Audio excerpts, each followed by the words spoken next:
संदेश साफ है, इजराइल को अगर अपनी साख और सुरक्षा बचानी है तो उसे भी भारत की तरह दुनिया के सामने मजबूती और आत्मसम्मान दिखाना होगा। इस लेख में सीधे सीधे कहा गया कि नेतन्याहू को मोदी से सीख लेनी चाहिए। भारत ने दिखा दिया कि बड़ा देश वही है जो दबाव में नहीं टूटते। यही वजह है कि आज इजराइल का अखबार यरूशलेम पोस्ट लिख रहा, इजराइल को मोदी से सीखने की जरूरत है। आज हम इस वीडियो में बात करेंगे। सोचिए, अगर दुनिया की सबसे ताकतवर ताकत अमेरिका आपके देश के खिलाफ मोर्चा खोल दे, टैरिफ लगा दे, आपके प्रधानमंत्री पर लगातार बयानबाजी करे और आपके पड़ोसी दुश्मन देश का खुलकर साथ दे, तब आपका देश क्या कहेगा? शायद बहुत सारे देश झुक जाएंगे, माफी मांग लेंगे या दबाव में आ जाएंगे। लेकिन भारत ने क्या किया? भारत ने अमेरिका के सामने झुकने से साफ मना कर दिया। और ट्रंप के दूसरे कार्यकाल में भारत अमेरिका के रिश्तों का तनाव क्यों बढ़ा? भारत ने अमेरिका के दबाव को कैसे टाल दिया? इजराइल की मीडिया क्यों कह रही नेतन्याहू को मोदी से सीखना चाहिए? तो चलिए शुरू करते हैं। दरअसल डोनाल्ड ट्रंप के दूसरे कार्यकाल में भारत और अमेरिका के रिश्ते गंभीर संकट में फंस गए। अमेरिका ने भारतीय सामानों पर 50% का भारी टैरिफ लगा दिया। अमेरिकी वाणिज्य मंत्री ने दावा किया कि भारत एक दिन माफी मांगेगा, लेकिन भारत ने हकीकत से अमेरिका को रूबरू करवा दिया और कह दिया कि हम रूस से तेल खरीदना बंद नहीं करेंगे। अमेरिका का भारत पाकिस्तान युद्ध विराम में कोई रोल नहीं था, यानी भारत ने अमेरिकी दावों को सीधे सीधे खारिज कर दिया। भारत ने साफ कर दिया कि राष्ट्रीय सम्मान किसी भी कीमत पर समझौते से ऊपर है। अब बात करते हैं इजराइल की। यरूशलेम पोस्ट में छपे एक लेख का शीर्षक था, इजराइल मोदी से क्या सीख सकता है। इसमें लिखा गया, मोदी ने अमेरिका के अभूतपूर्व हमलों का सामना किया, लेकिन कभी जल्दबाजी में माफी नहीं मांगी। उन्होंने राष्ट्रीय सम्मान की रक्षा करते हुए अमेरिका को जोरदार जवाब दिया। दुनिया को यह साफ संदेश दिया गया कि भारत किसी का अधीनस्थ नहीं है। लेख में इजराइल के एक फैसले की आलोचना भी की गई। हाल ही में इजरायली सेना ने खान यूनिस हमले में पत्रकारों की मौत पर माफी मांगी थी। अखबार ने लिखा, किसी भी देश को मुश्किल हालात में भी अपने राष्ट्रीय सम्मान से समझौता नहीं करना चाहिए, यानी है। खैर, आपने देखा कि कैसे भारत ने ट्रंप के दबाव को झुकने से मना कर दिया और आज इजरायली मीडिया तक कह रही कि नेतन्याहू मोदी से कुछ सीखो। असल में यही है 21वीं सदी की नई डिप्लोमेसी, जहां आत्मसम्मान रणनीति से भी बड़ी ताकत है। अब आपसे सवाल, आपको क्या लगता है, क्या नेतन्याहू भारत से सीखकर अपनी पॉलिसी बदलेंगे? नमस्कार दोस्तों, इंटरनेशनल न्यूज एनालिसिस में आपका स्वागत है। दोस्तों, इजरायली मीडिया ने खूब शोर मचा के ये छापा है कि सीखना है तो कुछ मोदी से सीखो। सोवरेनिटी किसे कहते हैं? सोवरेनिटी की रक्षा करना, देश की रक्षा करना किसे कहते हैं? नेशनैलिटी किसे कहते हैं?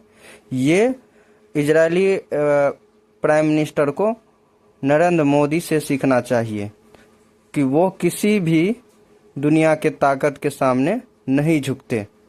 यही चीज इजरायली प्रधानमंत्री को सीखना चाहिए नरेंद्र मोदी से, और दुनिया नरेंद्र मोदी को लोहा मानता है। भारत से भिड़ने का अंजाम क्या होता है, ये तो पूरी दुनिया ने देख ही लिया। अमेरिका के साथ क्या कुछ हुआ, लेकिन अब इसी अमेरिका में भिड़ रहे हैं ट्रंप के दो करीबी। जी हां, बड़ी खबर आ रही है कि अमेरिकी राष्ट्रपति डोनाल्ड ट्रंप के करीबी और व्हाइट हाउस के ट्रेड एडवाइजर पीटर नवारो, जो भारत पर दिन रात जहर उगलते हैं, उन्होंने एलन मस्क पर तीखा हमला बोल दिया है। दरअसल मामला तब शुरू होता है जब सोशल मीडिया प्लेटफॉर्म एक्स ने उनके पोस्ट पर फैक्ट चेक जोड़ दिया। नवारो ने अपने पोस्ट में आरोप लगाया था कि भारत रूस से तेल खरीदकर सिर्फ मुनाफा कमा रहा है और इस राजस्व से रूस का वार मशीन चल रहा है। ट्रंप के ट्रेड एडवाइजर नवारो ने अपने पोस्ट में आगे लिखा था कि तथ्य भारत के साथ ज्यादा टैरिफ से अमेरिकी नौकरियां खत्म हो रही, भारत रूस से तेल सिर्फ मुनाफे के लिए खरीदता है। अब जरा ये कंट्रास्ट देखिए, जब भारत ने ऑपरेशन सिंदूर चलाया और पाकिस्तान को मुंहतोड़ जवाब दिया, पाकिस्तान तुरंत ट्रंप के सामने झुक गया। पाकिस्तानी आर्मी चीफ असीम मुनीर व्हाइट हाउस के बुलावे पर तुरंत पहुंच गए। इसके उलट भारत का रुख बिल्कुल अलग था। प्रधानमंत्री मोदी ने वॉशिंगटन की तरफ नहीं देखा। जर्मन मीडिया के मुताबिक ट्रंप ने मोदी को 4 बार कॉल किया, लेकिन पीएम मोदी ने कॉल तक रिसीव नहीं किया। यानी राजस्व रूसी युद्ध मशीनरी को पोषित करता है। यूक्रेनियन रूसी मर रहे हैं, अमेरिकी करदाताओं को ज्यादा भुगतान करना पड़ रहा है। भारत सच झूठ को बर्दाश्त नहीं कर सकता है। और इसी के बाद एलन मस्क एक्टिव हो जाते हैं और फिर एलन मस्क के प्लेटफॉर्म एक्स ने उनके पोस्ट पर एक कम्युनिटी नोट जोड़ दिया, जिसमें कहा गया कि भारत की रूसी तेल खरीद एनर्जी सिक्योरिटी के लिए है, ना कि किसी मुनाफे के लिए। नोट में आगे ये भी जोड़ा गया कि ये किसी भी अंतर्राष्ट्रीय प्रतिबंध का उल्लंघन नहीं है। साथ ही ये भी बता दिया गया कि अमेरिका खुद रूस से खरीदता है यूरेनियम और दूसरे मिनरल्स। वो भी ने दुनिया को बता दिया कि आत्मसम्मान कोई लग्जरी नहीं बल्कि रणनीतिक संपत्ति है। नेतन्याहू की मुश्किल ये है कि वे अक्सर अमेरिकी दबाव के आगे झुकते हैं, जबकि मोदी का मॉडल कहता है कि चाहे अमेरिका हो या कोई और ताकतवर देश, भारत अपने फैसले खुद करेगा। इस पूरी खबर का संदेश साफ है, अंतर्राष्ट्रीय राजनीति में झुकने से कोई देश बड़ा नहीं होता। सम्मान और मजबूती ही सबसे बड़ी रणनीति, बड़े दामों पर, जो उसकी नीति को हिपोक्रिटिकल यानी कि दोहरे मापदंड वाला बना देता है।